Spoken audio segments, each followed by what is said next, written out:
It's like 8:30 in the morning right now, and I've been up since 5:15. Honestly, I like getting my day started early. It makes me feel more productive. Like yesterday, for example. Yesterday, I was up at 6, I think.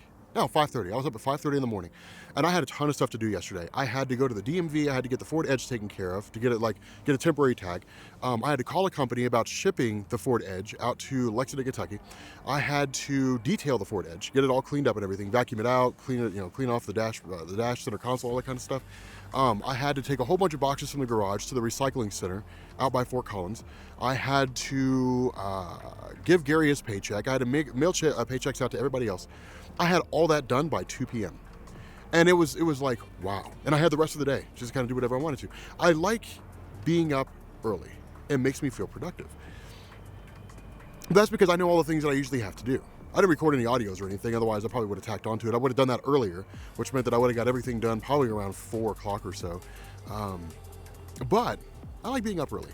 It makes me feel, it makes my day get done quicker. You know?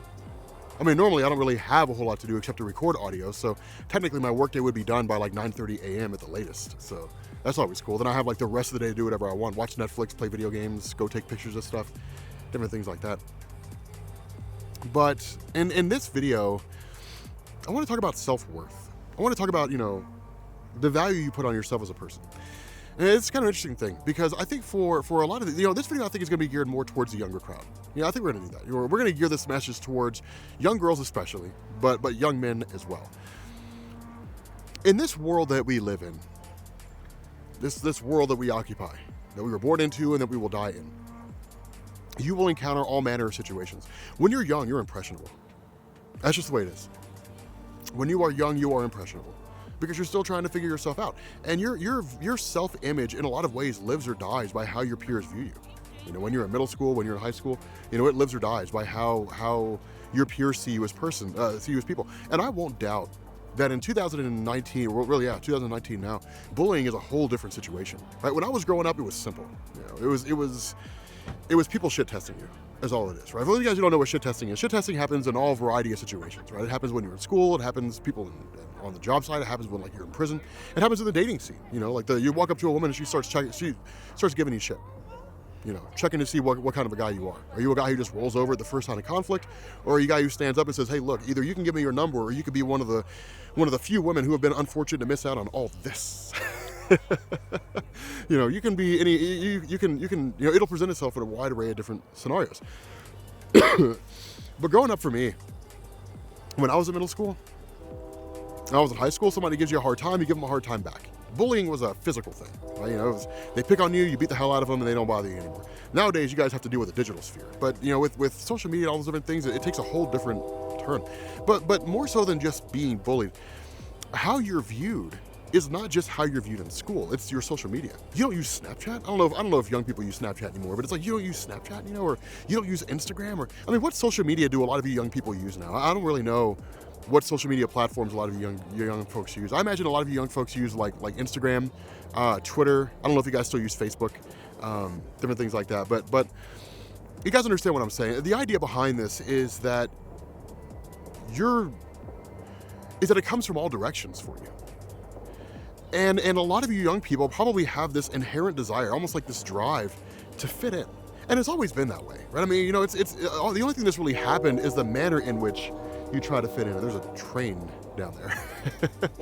the only thing that's changed is the steps you take to try to fit in. When I was younger, it was trying to fit in, trying to get the cool clothes or trying to talk cool or trying to look cool or whatever it is, And for you guys now, it's keeping up with all the social media apps and following the cool kids and so on and so forth, different things like that. But the one important thing to bear in mind here is that in an effort to chase trends, in an effort to keep up with what all the cool kids are doing, you could lose yourself. And it's important that you don't. We've talked about this before in previous videos. We've talked about this before in other videos where it became a matter of understanding your place in the greater tribe, right? Your parents teach you everything you know or teach you everything they know, and then you graduate out into the greater tribe, you go out into the world, and you try to make your way.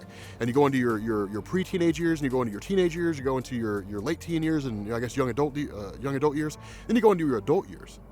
and by that point, you should have a pretty firm understanding of who you are, and a lot of people don't. A lot of people get into their adult years with no clue who they are or where they're going or what they're about or what they stand for, and they're figuring it out late.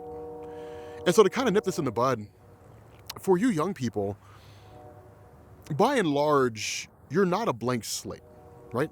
For those of you guys who are 13, 14, 15, 16 years old, you're not a blank slate. You have at least some idea of what you stand for, some idea of what you consider to be okay and not okay. Now you're in a position to where this box that you live in is changing and it's growing and it's fluctuating, and these lines in the sand are modifying themselves. They're moving from one location to the next, as you gain and learn more experiences. But what you have to be able to do is you have to be able to understand that you as a person have value, that you as a person have worth.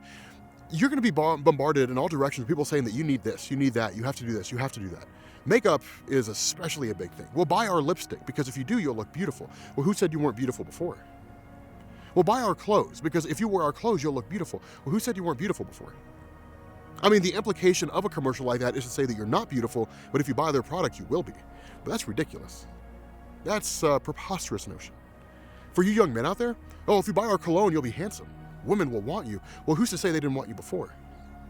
Well, if you buy our clothes, you'll be handsome. Women will want you. Well, who's to say they didn't want you before? Who's to say you weren't handsome before?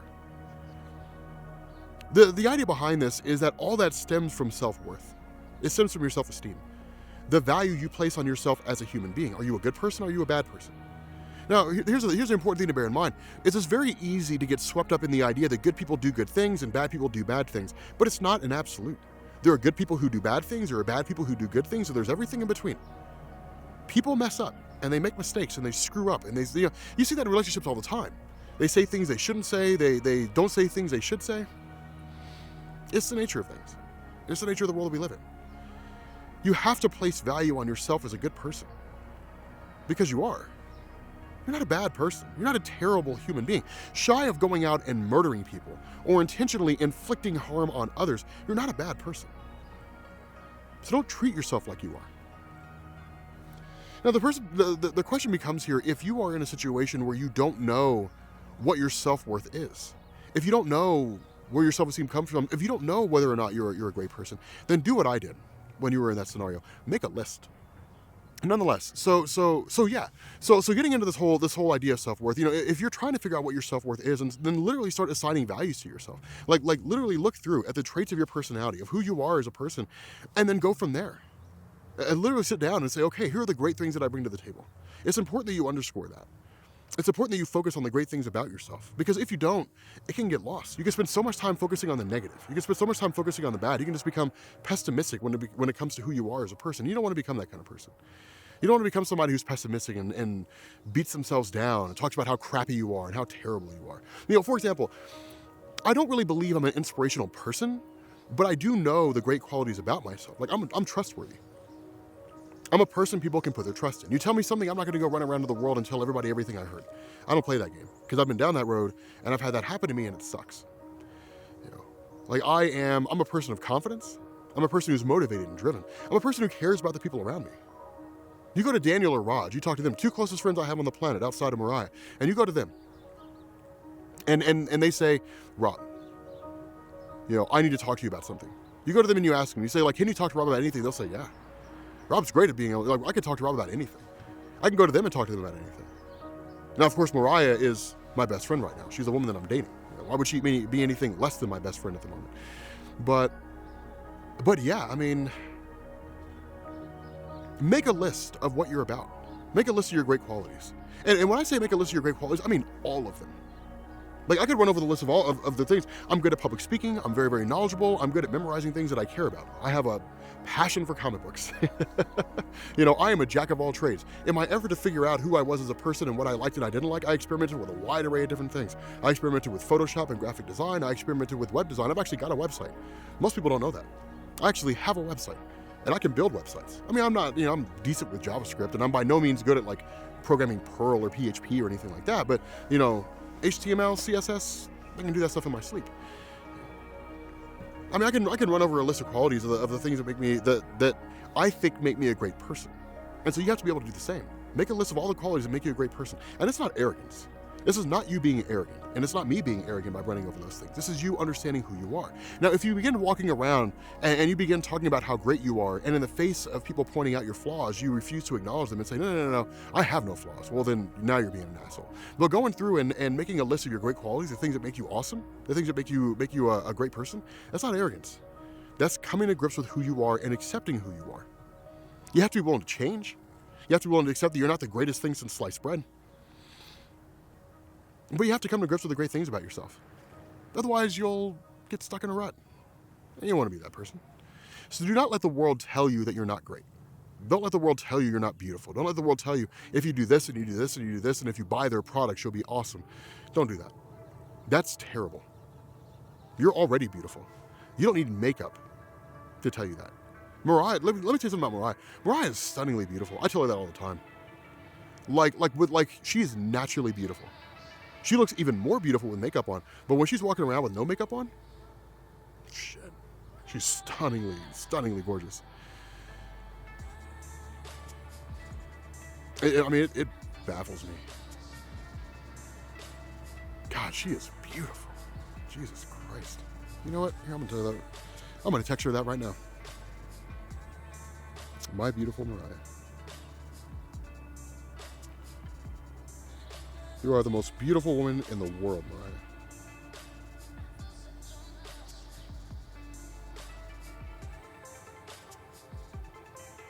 I just wanted to tell you that. But yeah, make a list about the great things about yourself. And accept those things. If you feel like they can be changed, go with it. But don't do it because the world tells you to. Do it because you want to. So, I promise you. You're handsome, you're beautiful, you're amazing, you're great. Don't let anybody tell you otherwise. Anyway, with that being said, guys, we're going to bring this video to an end. And, yeah. I will catch you all later. Peace.